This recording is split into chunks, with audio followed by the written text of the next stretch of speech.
Jirra jirtuu akkam nagaa keessanii? Isheen kun immoo piroobileemii sadaffaa maal jettii? Function largestidha jechuudha. Function largestidha. Write function named location of largest. Functionidha. Location of largest that takes an argument of the following. Tokkoffaa an array of integer value. Lammaffaan an integer that tells how many integer value are in the array. In the array keessa integerii hammamiitu jira kan jedhu kana lamaan fudhataa jechuudha argumentichi. Argumentichi functionichi argumentii lama of keessa fudhata. Inni tokkoffaa array of integerii fudhata. Inni lammaffaan immoo baay'ina lakkoofsaanii fudhata jechuudha. The function should return as it is value of subscript of the cell containing the largest of the values in the array. So array sana keessa lakkoofsa guddaa kan ta'e check gootee subscript isaa deebistaa jechuudha. For example, if the array that passed the function looks like this, functionichi array akkanaa pass godha yoo ta'e 58, 26, 90, 34, 71 kana keessaa inni lammaffaarra jiru 0, 1, 2, 90 guddaadha waan ta'eef subscriptii 90 deebisaa jechuudha. Subscriptii 90 deebisaa jechuudha. Then the function should return integer 2 as it is value. Akka value isaatti jechuudha. If there are more than one cell containing the largest values in the array, then the function should return the smallest subscript of cell containing the largest value. Largest value lamatu walitti aananii jiru yoo ta'e, largest value walitti aananii jiru lamatu jira yoo ta'e, fakkeenyaaf 91 yookiis immoo 92 jira yoo ta'e, akkamitti baasaa? Isa 2 fi 5 jiru keessaa isa xiqqaa baasaa jechuudha. Isa xiqqaa baasaa jechuudha. Kana kaa diddiignee hojjennaa jechuudha. Diddiignee bitintin goonee hojjennaa jechuudha asirratti. Piroobileemichi function of largestidha. Functionidha waan ta'eef functionicha sirriitti hubattu jechuudha. Sirriitti hubachuu qabdu jechuudha. Maaliif waa'ee functionii tokko lamaan laalla waan ta'eef jechuudha. Akkamitti akka functioniin barreeffamu maalidha maalummaan functionii kan jedhu waa'ee functionii duubatti deebaatoo laalaa akkamitti argumentii fudhata kan jedhus baay'ee salphaadha. Baay'uma salphaadha. Functionii sana keessattis akkamitti check goona kan jedhu baay'ee salphaadha jechuudha loojikiin kun. Kanaafuu daqiiqaa 3 isinii naa kennitan baay'ee salphaatti hubachuu dandeessu jechuudha. So functioniidha kan nuti barreessinu jalqaba. Functionii irraan kaanu ka'a. Piroograamiin kamiyyuu inti meenii irraa ka'a. Miti irra beektu kana. Akka kompaayilarri keenya inti meenii irraa jalqabu jechuudha. Int main barreeffamni viidiyoo waraabaa irratti xiqqoo barreeffamni baay'uma rakkisa. Barreeffama bareechanii barreessuun baay'ee rakkisa. Yoo harka keessan baay'ee raaftan fokosiitu hin jiru waan ta'eef inti main jettanii ni bantu. Erga banattanii teestiidha. Teesti 1 fi teesti 2 jira jechuudha. So int teesti 1 jennee lakkoofsi nuu kennameera. Teestichi nuu kennameera. 58 26 90 34 71 maalidha kuni? Teestii isa jalqabaati. Teestii isa lakkoofsa achirratti nuu kenname jechuudha. Teestii lammaffaan immoo inti teesti 2 jennu teesti 2 jennu yaa sana booda maal jenna 58 26 91 laala asirra 34 jedhee 91 88 teestii 2dha. As keessaa lakkoofsi guddaan 90. 90 kun jiraate kana fudhateera taanaan maal godhaa? Functionichi 0 1 2 3 4 subscript yookiis immoo indeeksii isaa return godhaa jechuudha. Indeeksii isaa return godhaa jechuudha. Gaaffii isaan barbaadan kanadha. Akka carraa immoo innumti kun sadaffaa irratti argame jechuudha. Kunoo 0 1 2 lammaffaa irratti argame kanumaan kan wal qixxaatu shanaffaa irra jira. 0 1 2 3 4 arfaffaa irra jira. Arfaffaa irra jira. Akkasuma arfaffaa irra jira. So kanaafuu isaan kana keessa lammaffaa fi arfaffaa keessa isheen xiqqoon kamidha? Lamadha mitiire? Lama deebistuu jechuudha. Ishee xiqqoo deebistuu jechuudha. Ishee xiqqoo deebistuu. Faankishinii kaa maal gootu faankishinii eessatti barreessitu? Faankishinii eessatti barreessitu? Kuni meenidha. Meen faankishinii irraa jalqaba. Meen faankishinii irraa jalqaba. Faankishin kooling kan jedhamu faankishinii waamamuu qaba. Akkamitti? Si'aawot jennaan. Asumatti si'aawot jennaan. Si'aawot jennee maal goonaa? Index of largest in test 1 in test 1 jettanii akkas gootanii maal ta'a? Location of largest jenneerra. Function name keenya location elin keenya smallidha. Location of largest test 1 fi lakkaay.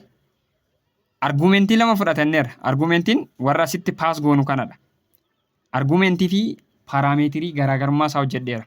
Innis faankishinii tokko barreessitu yoo ta'e faankishinii fakkeenyaaf faankishinii sam jettanii 4 fi 5 dabarsitu. Faankishinii inni kan biraa immoo int sam int a int b. Inni kun immoo faankishiniidha. Faankishiniin kun maal godhaa? Inni asii kun paaraameetir jedhama. Inni asii kun paaraameetirs jedhama. Vaaliyuun asii darbu immoo vaaliyuun jalqabaa dhaqxee ishee jalqabaa irra teessi. Vaaliyuun jalqabaa A irra teessi. Vaaliyuun lammaffaa ishee lammaffaa irra teessi. B irra teessi. Isheen vaaliyuun paas taatu kun immoo argumentis jedhamti jechuudha. Kanaafuu argumentii lamadha kan inni paas godhu jechuudha as keessatti. Argumentii lama paas godha.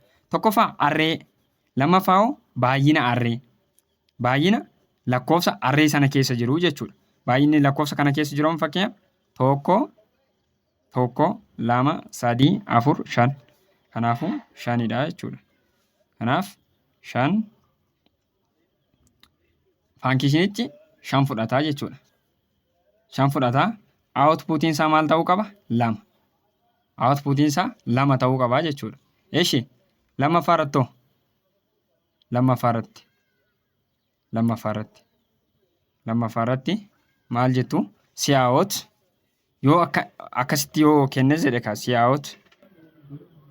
si'aawot jettanii index of largest in test 2 jettanii location of largest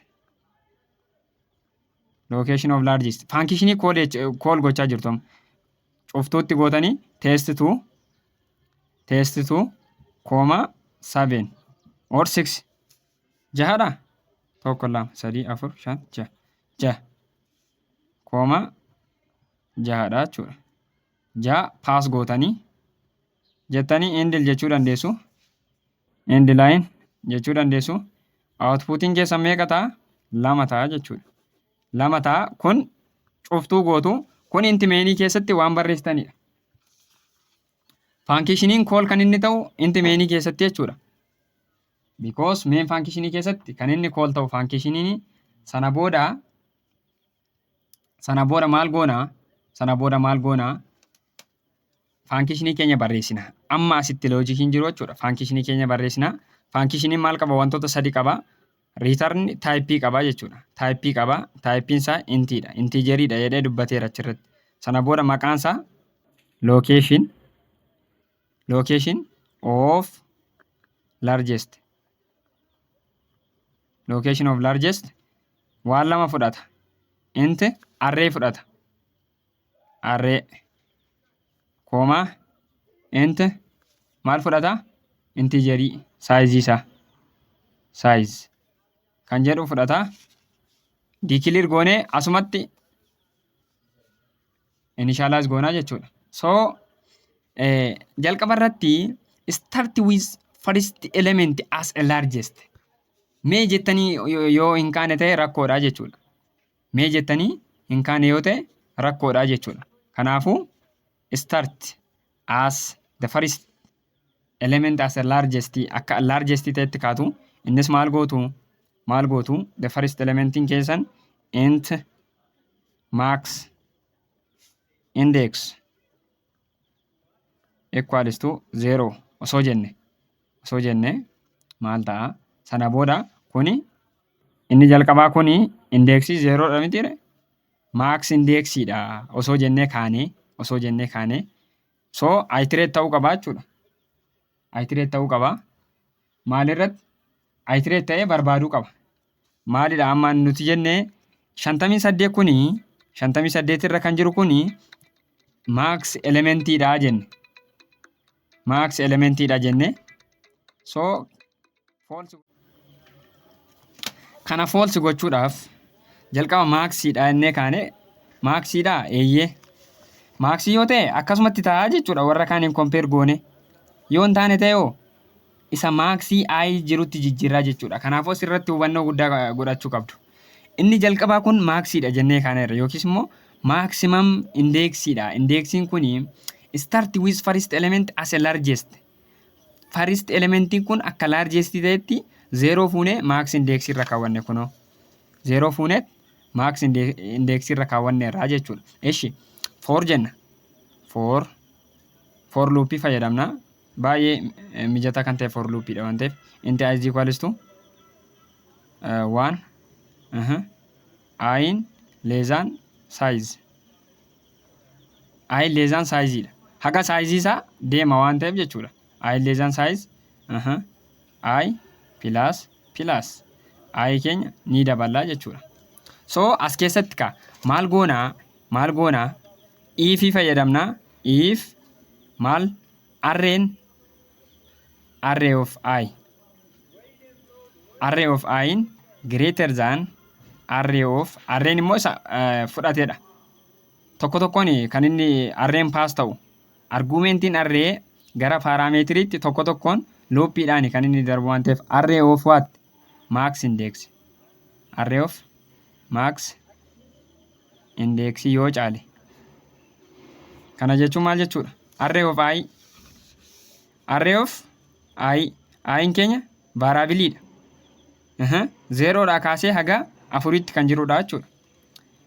0 let's say array of I kun maalaa jennu akkamitti haa fudhannu asuma irratti array of I kuno array of I kanadha. Array of 0 greater than maalidha? Array of max index. Max indexing keessan maalidha? Max indexing keessan 0 dha maarree. Array of 0.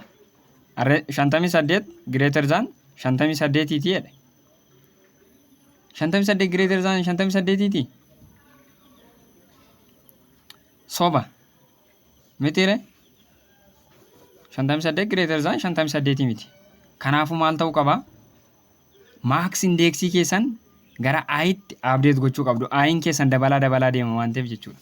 Kanaafuu max indexii keenya max indexii gara itti update goona jechuudha. Ni cufna. Eshi I'n keenya meeqa 0. Eshi 0 fuune kana soba taanaan ni ba'a. I'n ni dabala tokko. I'n ni dabala tokko ta'e jechuudha. I'n 26.